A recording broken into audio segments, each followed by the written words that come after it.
जिस समय से ये उस परम पिता के उस सुखमय स्थल से, उस सतलोक से, अमरलोक से बिछुड़ कर आई है, उस परम पिता से दूर हुई है, उसी दिन से इसको आभास हो गया है कि जो सुख मैं छोड़ के आया हूं वो यहां नहीं है। उसकी खोज में फिर ये अपनी अटकलबाजी से, जीव सोच से सोचने लगता है, प्रयत्न करता है। जैसे कोई निर्धन है, वो सोचता है कि धनवान सुखी होंगे, धन में सुख होगा।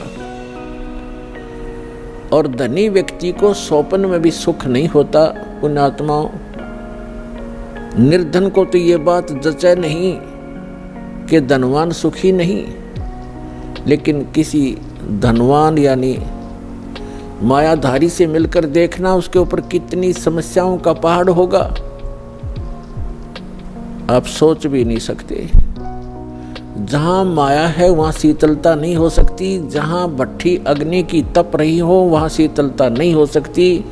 ये माया अग्नि की भट्ठी है, इसके निकट बैठकर प्राणी कभी भी शीतलता महसूस नहीं कर सकता। धनी व्यक्ति सोचते हैं कि राजा लोग सुखी होंगे।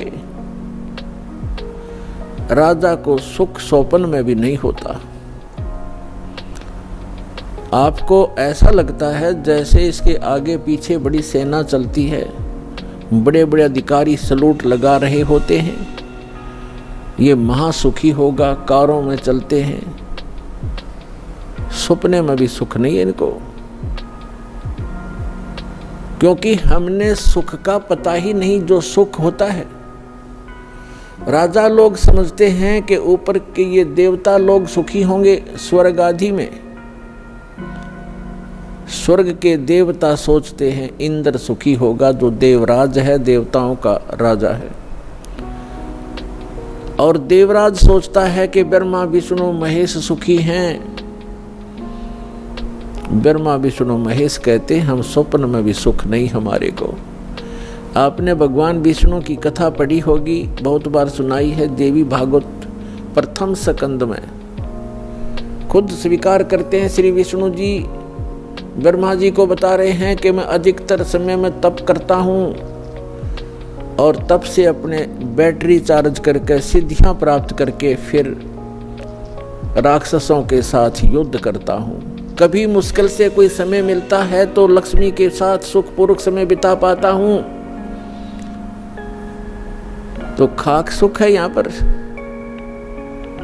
परमात्मा बताते हैं झूठे सुख को सुख कहे, ये मान रहा मन मोद, सकल चबीना काल का, कुछ मुख में कुछ गोद।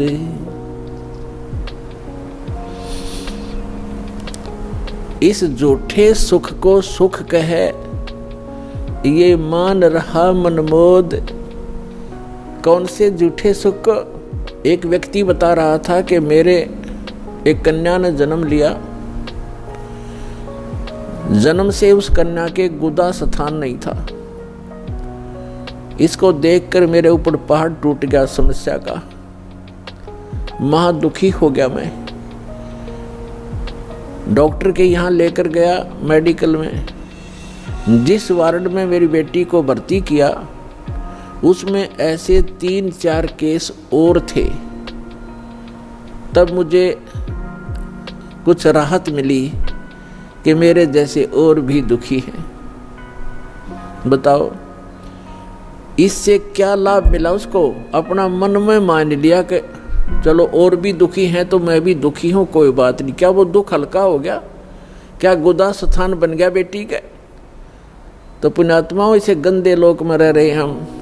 यहाँ सुख नाम की चीज नहीं है। हम एक दूसरे को दुखी देखकर उससे हल्का दुख हो या उसके बराबर हो हम अपने राहत मान लेते हैं। यहाँ कोई विकल्प नहीं है। जैसे एक व्यक्ति के 3 पुत्र थे, एक पुत्र की मृत्यु होगी। बहुत दुखी, बुरी तरह रो रहे हैं, आहार भी नहीं कर रहे हैं। शोक व्यक्त करने वाले व्यक्तियों में एक ऐसा व्यक्ति उपस्थित था जिसका एक ही पुत्र था, वही मृत्यु को प्राप्त हो चुका था।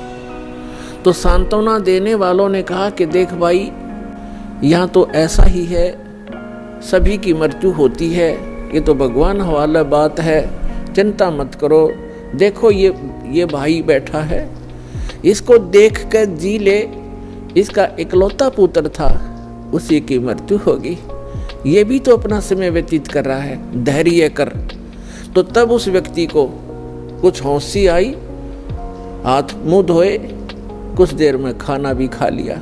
अब उसने ये सुख मान लिया कि देख, इस बेचारे का इकलौता पुत्र था और वही मर गया, मृत्यु को प्राप्त हो गया। शुक्र है मेरे तो 3 थे, मेरा तो एक ही मरा है, 2 तो बचे हैं, पहले इससे सुख मान लिया। क्या वो बेटा वापस आ गया? तो यहाँ परमात्मा कहते हैं झूठे सुख को सुख है ये मान रहा मनमोद, और सकल चबीना काल का, कुछ मुख में कुछ गोद। परमात्मा यहाँ क्या बताते हैं, भाई तन दर सुखिया कोई न देखा, जो देखा सो दुखिया हो, उदय अस्त की बात करते हैं, मन सबका किया विवेक का हो, सबका किया विवेक का हो।